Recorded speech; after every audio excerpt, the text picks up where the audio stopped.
Welcome to our channel columns collection. آج کی اس video میں ہم عوریہ مقبول جان صاحب کا جو کالم آپ کے سامنے پیش کریں گے اس کا عنوان ہے بلوچستان کے وسائل اور للچائی ہوئی نظریں۔ سردار عطا اللہ مینگل نے اپنے انتقال سے کچھ عرصہ پہلے بلوچ نوجوانوں کے ایک وفد سے گفتگو کرتے ہوئے ایک پتے کی بات کی تھی۔ انہوں نے کہا، دیکھو، آزادی حاصل کرنا بہت آسان ہے لیکن اسے سنبھال کر رکھنا بہت مشکل کام ہے۔ ان کی یہ بات بلوچستان کے خطے پر صادق آتی ہے۔ بلوچستان کی سرزمین اپنے جغرافیائی محل وقوع کی وجہ سے مدتوں عالمی طاقتوں کے لیے اہمیت کی حامل رہی ہے اور آج بھی ہے، لیکن اس کے وسائل بھی ہمیشہ سے علاقائی قوتوں کے لیے کشمکش کا باعث بنے رہے۔ ایک زمانہ تھا جب توانائی کی ضروریات کوئلے سے پوری کی جاتی تھیں۔ اپنے وقت کی تیز رفتار سواری ٹرین کا سٹیم انجن اسی کوئلے کا محتاج تھا۔ بجلی پیدا کرنے والے بڑے بڑے تھرمل پاور سٹیشن بھی کوئلے سے چلائے جاتے تھے اور کوئلہ شمالی بلوچستان کے علاقوں میں وافر مقدار میں پایا جاتا تھا۔ یہ علاقہ زیادہ تر پشتون قبائل کا مسکن ہے، لیکن پشتون اور بلوچ صدیوں سے ایک دوسرے کے ساتھ باہم احترام کے رشتے سے رہتے چلے آئے ہیں، اس لیے ان کے وسائل پر کبھی ان کا جھگڑا نہیں ہوا تھا۔ سادہ لو بلوچ تو دین کے بارے میں شروع دن سے پشتونوں کو اپنا رہبر و رہنما خیال کرتے تھے۔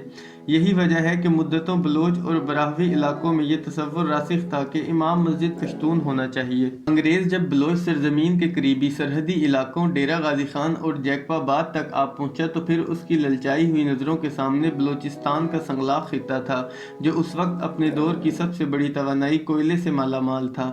ڈیرہ غازی خان کا پولیٹیکل ایجنٹ رابرٹ سینڈیمن اور جیکپا آباد کا ڈپٹی کمشنر جان جیکب دونوں وسائل سے مالا مال اس خطے کی جانب اپنے اپنے طریقہ کار سے آگے بڑھنا چاہتے تھے۔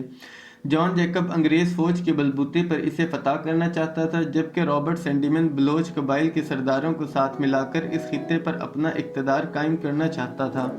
1873 میں ان دونوں کے طریقہ کار پر غور کرنے کے لیے جیکپا آباد میں ایک بہت بڑی میٹنگ بلائی گئی۔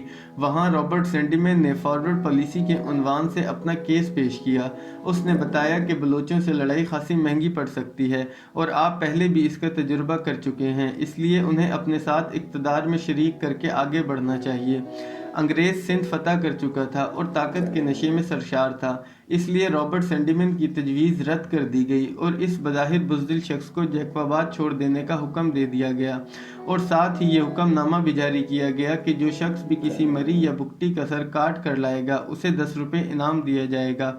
اس حکم نامے کا تذکرہ ہنری کسنجر نے اپنی کتاب دی وائٹ ہاؤس ایئرز میں کیا ہے۔ انگریز اس میٹنگ سے بہت پہلے 1839 میں مری قبائل کے علاقے کاہان پر فوج کشی میں شکست کھا چکا تھا۔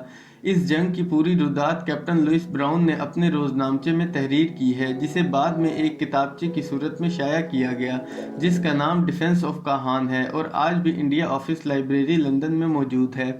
بلوچستان پر قبضے کی خواہش اس لیے بھی مسلسل قائم رہی کیونکہ یہ خطہ جنگی حکمت عملی کے لیے بہت اہم تھا۔ انگریز زیادہ سے زیادہ علاقہ اپنے قبضے میں رکھنا چاہتا تھا تاکہ زار روس کی پیش قدمی کو روک سکے۔ جان جیکب نے ایک بار پھر کوشش کی لیکن کامیابی نہ ہو سکی تو تھک ہار کر رابرٹ سینڈیمن کو اس کی فارورڈ پالیسی پر عمل کرنے کی اجازت مل گئی۔ سینڈیمن اس دوران ڈیرہ غازی خان کے بلوچ سرداروں میں بہت مقبول ہو چکا تھا۔ یہاں کے لغاری اور مزاری قبائل کے ذریعے اس نے مری، بگٹی اور کھیتران قبائل کے سرداروں سے اچھی خاصی دوستی گانٹ لی تھی۔ سینڈیمن نے ایک سفارتی وفد بنا کر خان آف قلات سے ملاقات کا پروگرام ترتیب دیا۔ اس وفد کو ترتیب دینے کی ذمہ داری نواب امام بخش مزاری اور نواب جمال خان لغاری کے ذمہ لگائی گئی، اور ان دونوں سرداروں نے کمال مہارت سے تقریباً تمام بلوچ سرداروں کو رابرٹ سینڈیمن کے قافلے میں شامل کروا دیا۔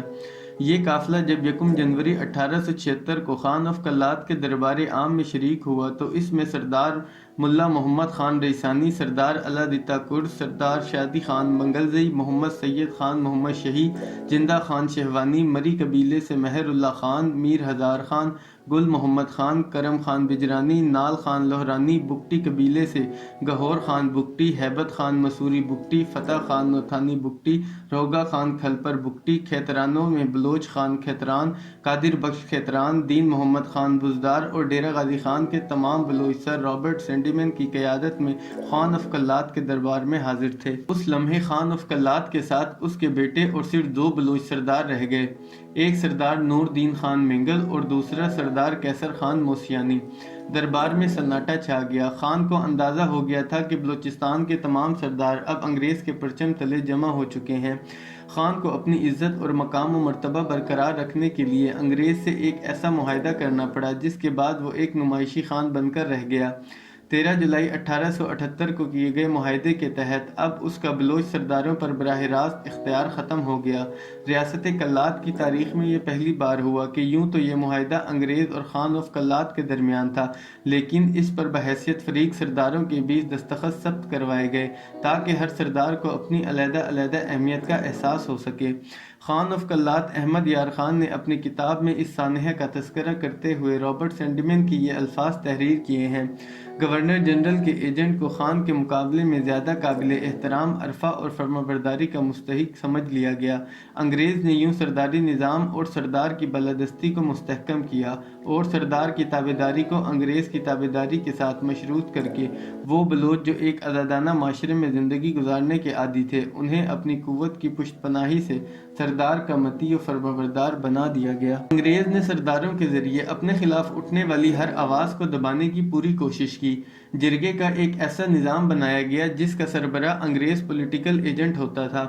تمام بلوچ سردار اپنے سے زیادہ انگریز کے خلاف اٹھنے والی آواز کو قوت سے دباتے تھے۔ جس طرح آج ایک ٹویٹ پر لوگوں کو جیل بھیج دیا جاتا ہے، اس دور میں بھی انگریز سے باغیانہ سوچ رکھنے والا نہ صرف انگریز کا مجرم ہوتا تھا بلکہ بلوچ جرگے کا بھی سزاوار ہوتا تھا۔ اس کی مثال وہ مشہور واقعہ ہے جب 1929 میں ہفت روزہ ہمدرد میں نواب زادہ یوسف عزیز مکسی کا فریاد بلوچستان کے نام سے مضمون شائع ہوا تو سرداروں کے معزز جرگے نے اس انقلابی سردار کو 1 سال قید اور 15,000 روپے جرمانے کی سزا دے دی۔